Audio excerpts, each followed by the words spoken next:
Hello, मैं आपका physics master लेकर आ गया हूँ आपके लिए गॉस थ्योरम, जिसे बहुत अच्छे से देखेंगे। आप लोगों को गॉस थ्योरम बता रखा है और गॉस थ्योरम के बाद एक गॉस थ्योरम का बेटा प्रूवमेंट्स है, जो है क्या, गॉस के नियम से कूलाम के नियम की उत्पत्ति, यानी deduction of Coulomb's law by Gauss theorem.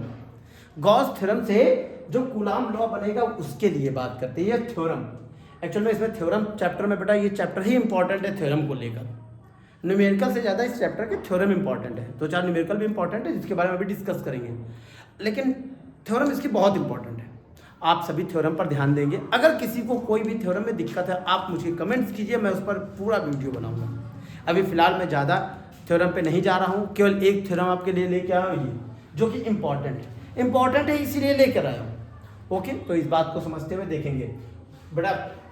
अब इन दोनों को समझने के पहले दोनों लॉस को यानी नियम को समझते हैं पहले। तो पहले कूलाम का नियम क्या है, तो भैया कूलाम्स का नियम क्या है, बोला गया था कि two charge placed between two charge placed at a distance small r. अगर स्मॉल आर पर टू चार्ज प्लेस्ड है तो उस पर जो बेटा फोर्स लगता है, जो उस पर फोर्स अप्लाई होगा, फोर्स लगेगा, वो क्या होगा 1/4 pi epsilon naught Q1 Q2 by r square. ये बताया था किसने, ये किसने बताया था, ये बताया था हमारे कूलाम भैया ने कि 1/4 pi epsilon Q1 Q2 upon r square, जो फोर्स लगेगा, बल लगेगा दो चार्ज के बीच में। अब गॉस का नियम क्या होता है, गॉस ने बताया था, हमारा पुराना वीडियो बेटा गॉस वाला पढ़ा, कूलाम का भी हालांकि पढ़ा है।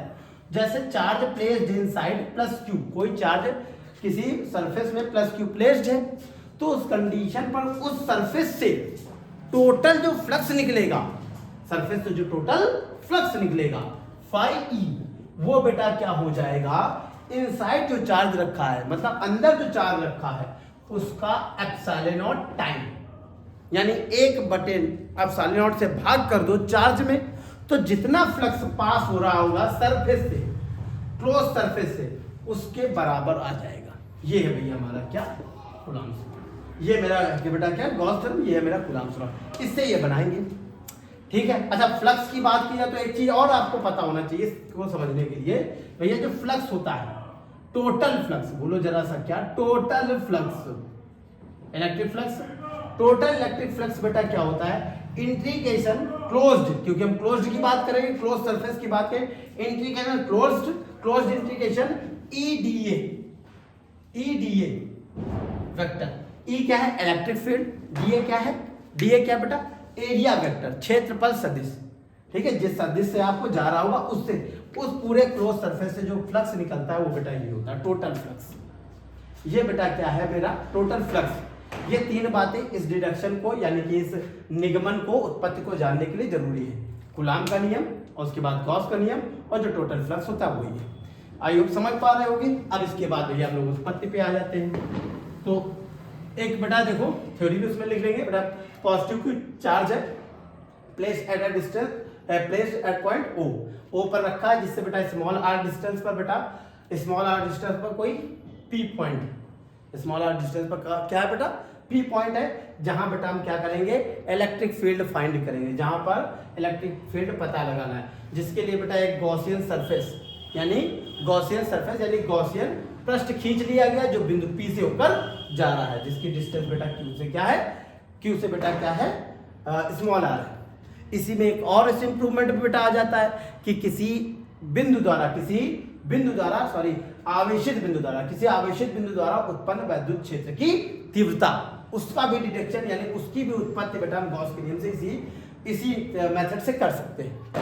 चलो आ जाओ फिर हम लोग इस पे बात करते हैं। तो सबसे पहले बेटा यहां से निकल के पॉजिटिव चार्ज रखा है, स्मॉल आर डिस्टेंस पर पी पॉइंट है, जहां पर बेटा हमें क्या करना है, intensity of electric field find करना है।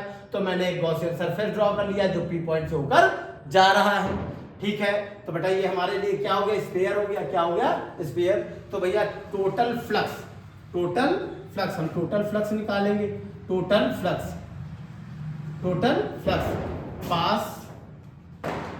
passes through this surface,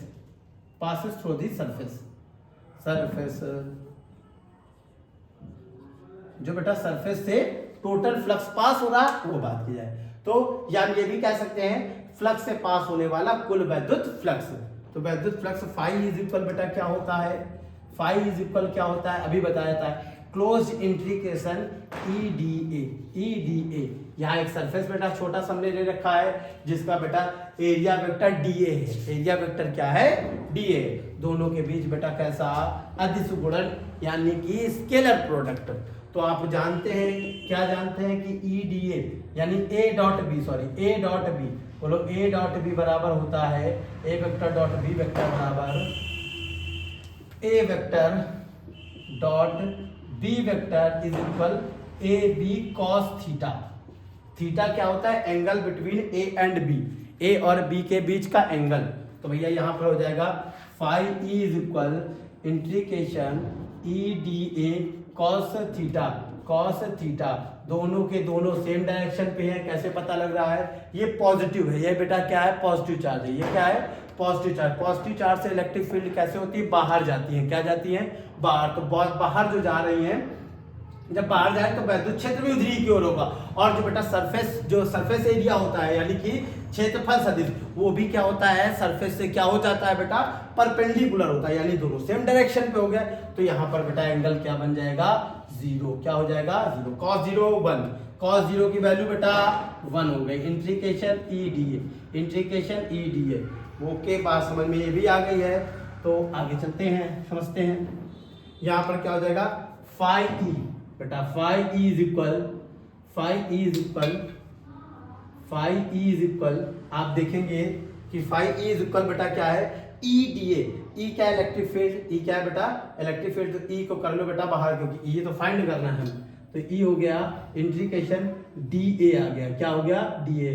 closed लगा है, क्या लगा है बेटा, अगर जो क्लोज इंट्रीकेशन है, इंट्रीकेशन का मतलब है टोटल, इंट्रीकेशन का मतलब होता है बेटा टोटल, DA का मतलब होता है सरफेस। अरे टोटल सरफेस एरिया, ये क्या बना है, स्फीयर। क्या बना है, स्फीयर। तो total surface area of sphere, ये DA।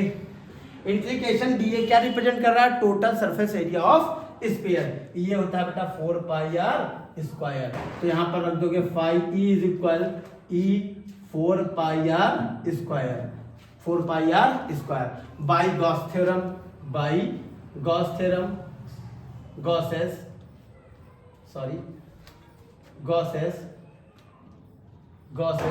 थ्योरम बेटा। गॉस थ्योरम क्या बोलती है, by Gauss's theorem, Gauss theorem क्या बोलती है कि जो फाई E होता है वो क्या होता है बेटा Q/ε0। Q/ε, जो फाई E होता है वो क्या होता है Q/ε0, यानी कि क्या होता है total flux passes through the surface, close surface is 1/ε0 inside the surface. जो इनसाइड सरफेस होगा उसका 1/ε0 टाइम्स होता है। तो भैया जब भी फ्लक्स है उसके अंदर से बेटा जो फ्लक्स निकलेगा, हिंदी में समझे तो जो भी फ्लक्स निकलेगा वो 1/ε0 होगा किसके, जो चार्ज अंदर रखा है। तो चार्ज अंदर भैया क्या रखा था, Q। तो भैया वो हो गया यार टोटल फ्लक्स। तो यहाँ पर रख दोगे Q/ε0 is equal E 4πr²। अगर बेटा E की वैल्यू हम निकाले तो E इज इक्वल, ये नीचे आ जाएगा तो 1/, ये आ गया 4π, ये क्या आ गया 4π, और साथ में बेटा क्या ε0, और फिर बेटा क्या आ जाएगा Q, और नीचे क्या आ गया r²। ये बेटा आ गया इंटेंसिटी ऑफ इलेक्ट्रिक फील्ड, वैद्युत क्षेत्र की तीव्रता किसी बिंदु आवेश के कारण। Intensity of electric field due two point charge से जो इलेक्ट्रिक फील्ड आती है। तो अगर ये भी पूछा जा सकता है कि बेटा पॉइंट चार्ज से यानी electric field, intensity of electric field due two point charge prove by Gauss theorem. अगर गॉस थ्योरम से पूछने के लिए आता है तो ये करना है। इतनी बात समझ में आ गया। अब अगर बेटा बात की जाए, इसी पे आ जाते हैं, थोड़ा सा समझ में आ रहा होगा, किसी को सब स्क्रीनशॉट लेना ले सकते हैं। चलिए फिर थोड़ा सा आगे चलते हैं हम। हाँ ये बात समझ में आ गई। अगर बेटा यहां पर इफ Q0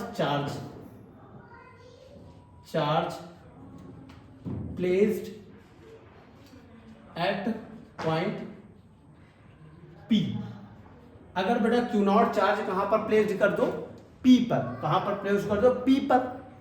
अगर जो P पर प्लेस करें तो यहां पर तो इलेक्ट्रिक फील्ड आ गई है, तो इलेक्ट्रिक फील्ड की डेफिनेशन हम लोगों ने पढ़ी थी। इलेक्ट्रिक फील्ड क्या होता है बेटा, ई इलेक्ट्रिक फील्ड सॉरी फोर्स है, सॉरी बेटा यहाँ पे क्यू नॉट लेके आओगे, चार्ज लेके आए, क्या लेके आए, charge Q not. Q not जैसे चार्ज यहाँ प्लेस करोगे तो इसमें फोर्स लगेगा, यानी ये क्यू नॉट बेटा एक फोर्स का एक्सपीरियंस करेगा, उसको अनुभव होगा कि भैया फोर्स लग रहा है, बल लग रहा है, वो किसकी वजह से, इसकी वजह से, वैद्युत क्षेत्र की वजह से। तो भैया कौन सा बल लगेगा, F is equal E into Q not, F is equal E into Q not. भैया ई की बेटा वैल्यू रख दो, तो F इज इक्वल ई की वैल्यू है 1/4 pi epsilon naught Q upon r square, साथ में भैया Q नॉट। अगर आप देख पा रहे हो तो दोनों आवेशों के बीच लगने वाला बल, दोनों आवेशों के बीच लगने वाला बल आवेश के गुणनफल के अनुपाती, बीच की दूरी के वर्ग के व्युत्क्रमानुपाती होता है। यही बेटा था क्या, कूलाम नियम। आप बात समझ गए होंगे। किसी को कोई प्रॉब्लम है तो मुझे बता सकते हैं, और कूलाम से रिलेटेड गॉस से रिलेटेड मैंने एक थ्योरम करा दिया, और कोई थ्योरम अगर जो आपको रिक्वायर्ड है तो आप ज़रूर मैसेज करें, मेरे चैनल को ज़्यादा से ज़्यादा सब्सक्राइब करें और ज़्यादा से ज़्यादा पहुँचाएँ। Thanks for watching.